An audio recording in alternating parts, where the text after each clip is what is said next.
Residents tell me that the victim was walking home here along 17th Street around 12 this morning, but he never made it there. Around 20 minutes later, they found him here, dead from multiple gunshot wounds. Investigators are still here combing over the scene hours after this happened. They say around 12:30, Mark Boise and his girlfriend were inside the home when he kicked down the door, pulled her out of bed by her hair, and then shot at her. If you want water, you can't get it from these fountains. Instead, you can head over to one of the water stations and grab one of these cups and get filtered water instead. Here, this may not look like much, but take a look at it from this view.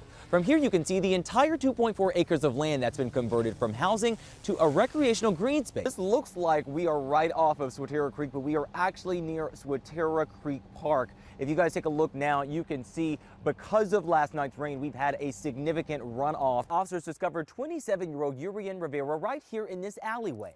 You can even see some of the markers where officers collected evidence at the scene. He inappropriately exposed himself to a little girl, touched her, and then put a pillow over her face. Take a look behind me here. Both vehicles were traveling in this southbound lane when the driver of the tractor trailer crashed into a red motorcycle around mile marker 60. Some barbershops can be a place buzzing with hot topic discussions. Nice, right? With a little help, Todd Phillips, owner of True Legends Barbershop, is hoping to create a more unique environment, one that cuts straight to the real issues affecting the community. Kids that do the bullying, they're not happy. Usually they're dealing with stuff that they need to talk about. As clippers trim the heads of long locks, voices can be heard in the background, many of them sparking positive conversation. Marv Redcross, one of the men helping Phillips with his mission, says he sees the efforts having a large impact. 10, 15 years from now, hopefully a kid has come up to us and say, hey, I remember that barbershop, I remember that moment, I remember you speaking. They aren't the only ones ensuring patrons have an experience living up to the business's legendary namesake. Bounce TV's Trey Cheney from the hit show Saints and Sinners flew in from Atlanta to help the men bring their message home. We can share some of the experiences that we went through, that we overcame, that can inspire them to say, okay, well, if Todd Phillips could do it, if Trey Cheney could do it, if all of the barbers in True Legends Barbershop can do it, that means I can do it. In Harrisburg, Jeremy Jenkins, WGAL, News 8.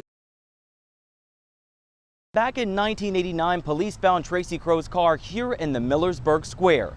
Over the years, businesses have put up posters trying to figure out what happened to the Halifax teen. But 30 years later, after the recent arrest of Matthew Webster, they're hoping that will lead to answer some of the questions they've had over the past 3 decades. Where is she? Where did they put her? What happened to her? Christy Herb works at Skiano's Pizza. She says Webster was just in last week. I knew that they were on his farm, and I've known the guy for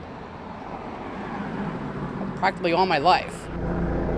According to police documents, a witness says after police searched Webster's property, he was drinking and said he was involved in Crow's murder. The witness claims Webster told her, quote, "It was supposed to be just a rape and done, but then it turned out to be a lot more than that."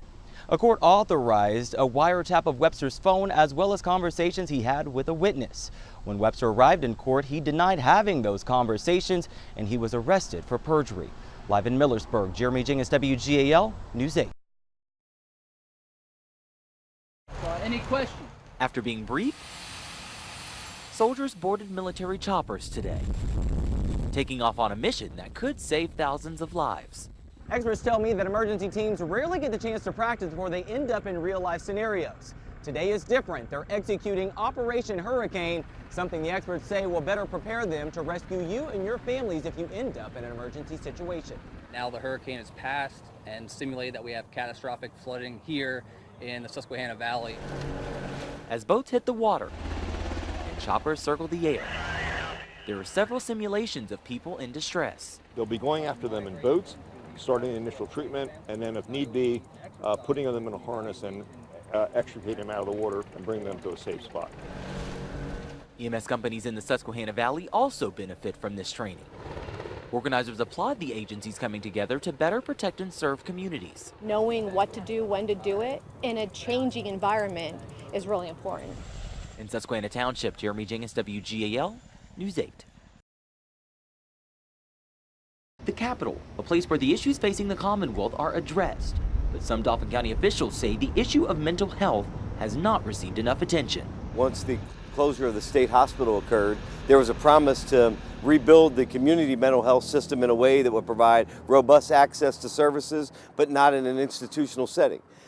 That investment has not happened. Mental health advocates say that lack of funding has led to a shortage of resources. I may have a young child that has expressed some suicidal ideations to me. And so as a parent, I say, okay, he needs counseling, she needs counseling. And I call, and that waiting list is 3 months. Hamilton Health says its former WGAL News 8 reporter Portia Johnson spent 10 years reporting on mental health issues. Now she's taking on a new role behind the scenes to solve them. Hi, this is Portia Johnson from Black Girl Health. Her organization aims to open up the conversation about mental health. A lot of the issues that Black Girl Health talks about, these are issues that affect all women and all people. Anxiety, self-esteem, and postpartum depression. Those are just a few of the things Johnson says her organization will address. She plans to do it here at the East Shore Area Library during 6 free weekly workshops. She hopes by putting the resources in one room, she can help those in need and change the mindset of seeking mental health treatment. To me, that says that you value your health and you are taking control of your health. That's what I'm trying to do. I'm trying to break that stigma. In Harrisburg, Jeremy Jenkins, WGAL News 8.